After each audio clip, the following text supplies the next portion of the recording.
16 de agosto en Nicaragua, el régimen Ortega Murillo acusó de terrorismo a la Universidad Centroamericana de Nicaragua. De esto que es verdaderamente un drama para la ciencia, para el pensamiento nicaragüense. El gobierno de Daniel Ortega acusa de terrorismo a una universidad jesuita. La Universidad Centroamericana, luego de que un tribunal de Managua ordenara la confiscación de sus bienes y fondos.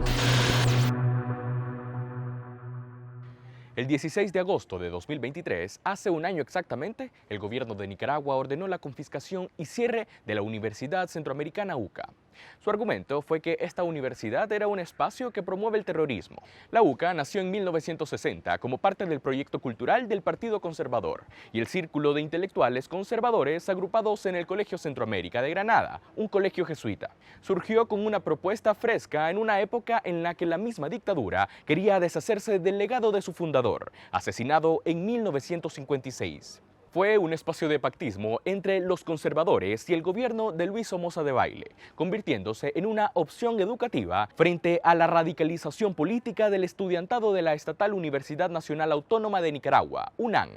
Dentro del ambiente de Guerra Fría, la UCA inició como un centro marcadamente anticomunista y antirrevolucionario, con la misión de transmitir un sistema de valores católicos y nacionalista a los futuros dirigentes que promovían el modelo desarrollista en el país. Hacia la década de 1970, después del terremoto de Managua, la universidad transitó a una posición más crítica de la realidad social, mediante un cristianismo más identificado con las necesidades de los excluidos y una denuncia constante de las desigualdades presentes en el país. Los 70 fueron años decisivos para Nicaragua, sobre todo después del terremoto de 1972, cuando las contradicciones internas de la sociedad eran evidentes, como la pobreza y la corrupción. Es así como el movimiento estudiantil de la UCA, influenciado por sacerdotes jesuitas como Fernando Cardenal, se fue identificando cada vez más con la oposición política contra Somoza y muchos de sus cuadros se sumaron al Frente Sandinista de Liberación Nacional, FSLN. Con el triunfo de la revolución, en julio de 1979, la UCA se sumó al nuevo orden con la premisa de crear una cultura al servicio de las clases populares y la meta de formar a los cuadros técnicos y profesionales necesarios para echar a andar el proyecto revolucionario. Varios de sus docentes se sumaron al nuevo gobierno y muchos de sus estudiantes, influenciados por la juventud sandinista, participaron en grandes movilizaciones como la Cruzada Nacional de Alfabetización y las campañas de cosecha de café y algodón. De esta forma es que la UCA logró sintonizar su vocación cristiana con los postulados de la revolución sandinista, porque sus autoridades vieron en esta un verdadero proyecto popular. A pesar de este legado, la UCA se sumó a la lista de antiguos aliados que ahora, por el autoritarismo del régimen Ortega Murillo, se convirtieron en los nuevos enemigos del sandinismo. A mediados de agosto del año pasado, cuando el régimen dio el tiro de gracia a la UCA, lo justificaron con las expresiones usuales de gobiernos autoritarios. Es un centro de terrorismo, traicionó la confianza del pueblo, transgredió el orden constitucional. Lo primero que hicieron fue confiscar sus bienes y robarse su dinero. Después suspendieron sus actividades y luego informaron que en su lugar funcionaría otra universidad llamada Casimiro Sotelo Montenegro, como se llamó un estudiante guerrillero que murió en los años 60. Es una trágica ironía que el mismo Daniel Ortega, quien pasó unos meses por las aulas de la UCA y al cual el rector, padre César Jerez, le entregó el 27 de julio de 1990 un doctorado honoris causa por su contribución a la paz y a la democracia al aceptar su derrota electoral contra Violeta Barrios de Chamorro, sea quien ordenó su cierre y confiscación.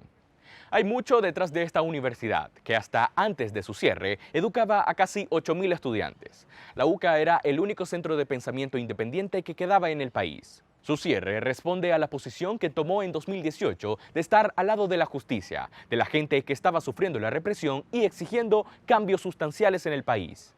En 2018, con las protestas por los incendios en la Reserva Indio Maíz, los estudiantes de la UCA fueron los primeros en organizarse y salir a protestar. Cuando los policías empezaron a atacar a los manifestantes, les abrieron los portones de la universidad para resguardarse. Sus autoridades fueron los primeros en pedir la renuncia de Daniel Ortega y Rosario Murillo, luego de la masacre en la protesta del 30 de mayo de 2018, Día de la Madre Nicaragüense. Durante los siguientes años, luego de la prohibición de cualquier protesta en las calles del país, la UCA se convirtió en refugio para la expresión popular en fechas como el 8 de marzo. Cancelar la UCA no solamente afectó a la Compañía de Jesús, sino a un sinnúmero de familias nicaragüenses y hasta a la misma memoria histórica del país. Pero, ¿por qué le tiene tanto miedo el régimen a las universidades? El exrector de la Universidad Americana y de la Universidad Nacional Autónoma de Nicaragua, Ernesto Medina, analiza que el requisito indispensable y fundamental para perpetuar una dictadura es tener un pueblo que no razona, un pueblo sin capacidad crítica, un pueblo al que se le ha quitado la posibilidad de pensar, analizar y discutir. Explica que el objetivo final del régimen es la perpetuación del poder y, de ser posible, que este no se termine con Daniel Ortega y Rosario Murillo, sino que después vengan sus hijos. Y obviamente, para poder conseguir eso, necesitan un pueblo totalmente doblegado, sometido ya sea por el terror o por la falta de educación y acceso a la historia del país. ¿Cuáles han sido las consecuencias de esto para Nicaragua? Medina explica que hoy el verdadero objetivo de la educación bajo la dictadura orteguista es adoctrinar a la gente, tener a la gente bajo control, sin importar realmente si están aprendiendo algo. O sea, que no hay realmente una preocupación por darle a los jóvenes las herramientas para que puedan ver el futuro con optimismo, ni para darle al país los profesionales o los técnicos que van a hacer posible que Nicaragua pueda enfrentar los enormes retos de cara al futuro. Son los jóvenes que al graduarse van a tener que enfrentar esa realidad de que no los contratan o cuando los contratan les pagan muy poco, porque las empresas tienen serias dudas de la calidad que tienen como profesionales saliendo de estas nuevas universidades. ¿Y el resultado final para Nicaragua cuál es? Vamos a seguir produciendo igual que se producía hace un siglo, con los mismos métodos. Vamos a ser incapaces de innovar, de revolucionar, de incorporar las nuevas técnicas, porque la inteligencia de una generación fue secuestrada por una tiranía familiar.